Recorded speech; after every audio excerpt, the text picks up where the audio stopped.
New Durga jewellers Sirsa. Khariya वाले प्रभुजी सोनी व पीली मंदोरी वाले सज्जन सोनी का भारत सरकार द्वारा मान्यता प्राप्त मशहूर hallmark jewellery showroom new Durga jewellers, Parshuram Chowk, Sirsa. अधिक जानकारी के लिए संपर्क करें 9813932001 या 9466697217। नौजवान साथियों, आज जिस लड़ाई के लिए आज हम यहाँ इकट्ठे हुए, ये सुनने की बात है। किसी पार्टी को बुरी लगे, किसी नेता को बुरी लगे, 400 में लग जाना, मैं इस बात से डरने वाला नहीं हूं। सच्चाई आज आपके बीच में कह के जाएंगे।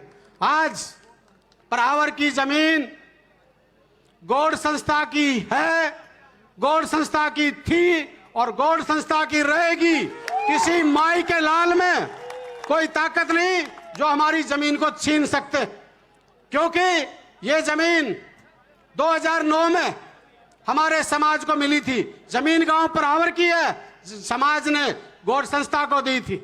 उसके बाद में 2014 तक हमारी संस्था कंटिन्यू तरीके से पैसा भरती रही है। 2014 के बाद मैं समझाना चाहता हूं, आज 2014 के बाद यहां पे इलेक्शन नहीं हुआ, एडमिनिस्ट्रेटर लगा दिया। 2014 के बाद इसकी किस्त नहीं भरी।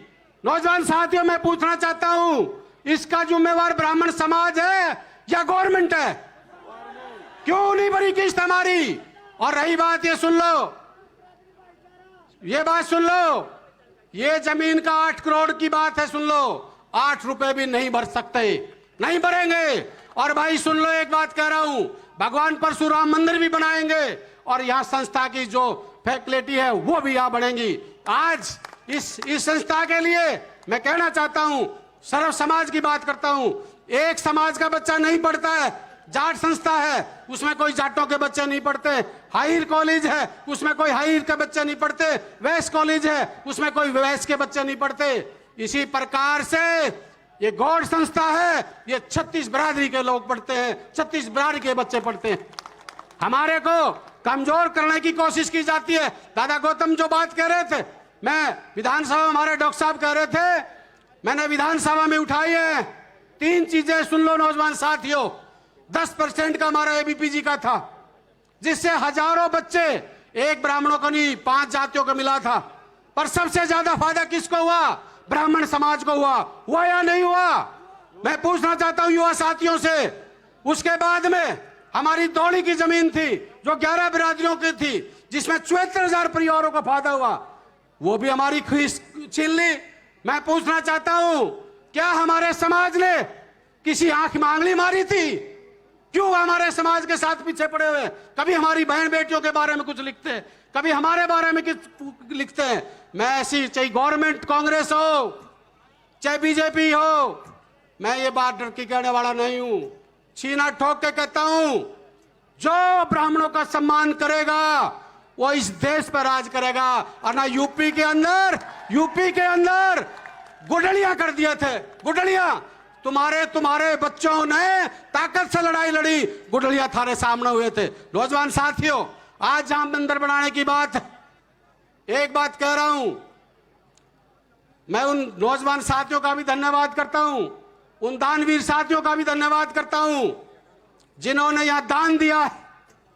बिल्कुल ठीक बात है, ये लड़ाई बातों से नहीं लड़ी जाएगी, ये लड़ाई लड़ी जाएगी आपके सिर जोड़ने से, आपकी ताकत से।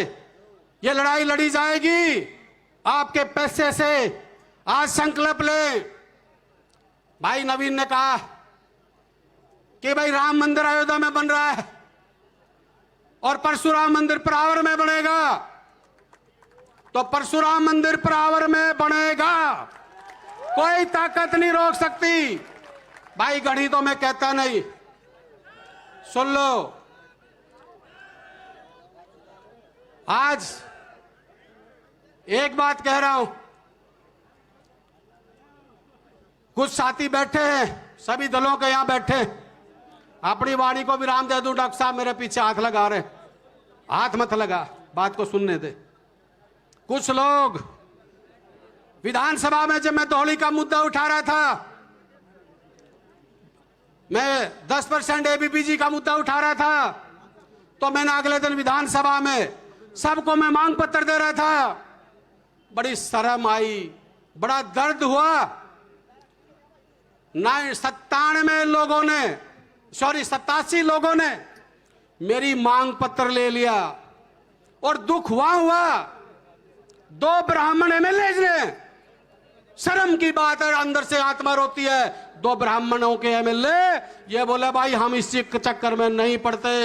आज स्टेज के माध्यम से कहना चाहता हूं, मेरे को कांग्रेस ने टिकट दी, हुड्डा साहब ने टिकट दी, 36 बिरादरी के भाईचारे ने जिताया और अच्छी वोटों से जिताया, पर खुले मन से कहता हूं, आपके कोटे से टिकट लेके आया था, ब्राह्मण समाज के कोटे से टिकट लेके आया था, मैं लड़ूंगा, 101% समाज की लड़ाई को लड़ूंगा। और किसी भाई को इनको डर लगता है, जब टिकट लेते हैं तो ब्राह्मण समाज दिखता है, समाज की कोटे की टिकट दिखती है, जब मिलन का टाइम आता है तो नजरें चुरा के कहते भी फलाना समाज देख लेगा। मैं कहता हूं कोने कोने से हरियाणा के साथी आए हैं, किसी टाइम किसी वक्त पूरे ब्राह्मण समाज ओपन किसी स्टेज पे किसी जगह आप मिल सकता, मैं आपके साथ खड़ा हूं। और आग अंत में एक बात कह के अपनी वाणी को विराम दे रहा हूं। भाई, ये जो इज्जत की पगड़ी आप लोगों ने बांधी थी और विधानसभा में भेजे थे समाज की, आपको विश्वास दिलाते हैं, और जो गांडूर कायर हो, कमजोर हो, वो अपने घर में रजाई ओढ़ के सो जाना। मर्द तो रोडों पे लड़ेंगे, मर्द तो रोडों पे लड़ेंगे, और हम लड़ेंगे रोडों पे। और जमीन हमारी, हमारे बाप दादा की जमीन, किसी की औकात नहीं है, कोई आके देख लेना। एक बात कह रहा हूं, गर्दन कट सकती है, कुछ लोगों को तकलीफ होती है, हमारे लोगों को। मैं कहता हूं एक उंगली थारी तरफ कर रहा हूं, 3 मेरी तरफ आ रही है, 3 मेरी तरफ आ रही है। आज नौजवान साथियों, पूरा समाज का बैठा है, आपको वचन देता हूं, आपका बेटा हूं, आपका खून हूं, जिंदगी में ऐसा काम नहीं करूंगा जो मेरी वजह से मेरे समाज ने कहीं नीता कर पड़े। और जिनका तकलीफ है उनके रहेगी, उनसे मैं डरता नहीं। अंत में बात वाणी को विराम देता हूं, हाथ ठाके एक बात कह दो, मंदिर बनाओगे, लड़ाई लड़ोगे, तो भाई सुन लो, आज 1 करोड़ 11 लाख रुपए मंदिर के लिए, और उसके बाद सुन लो, संस्था में जो पैसा जमा कराना पड़ेगा, आज बात तो कराएंगे नहीं, जिद्दी हम भी भाई नहीं कराएंगे। ये अरविंद शर्मा जी बैठे, मुख्यमंत्री से बात करके आए होंगे, ये माफ करा देंगे। ग्रोवर साहब भी गए होंगे, कान में बात करके आएंगे, करा देंगे। हम एक बात कह रहे, संस्था में यहां पे और भी फैसिलिटी लेके आएंगे, और 1 करोड़ 11 लाख में मंदिर नहीं बनता। डॉक्टर अरविंद शर्मा भी बैठे, और भी नेता बैठे हैं, सारे करेंगे।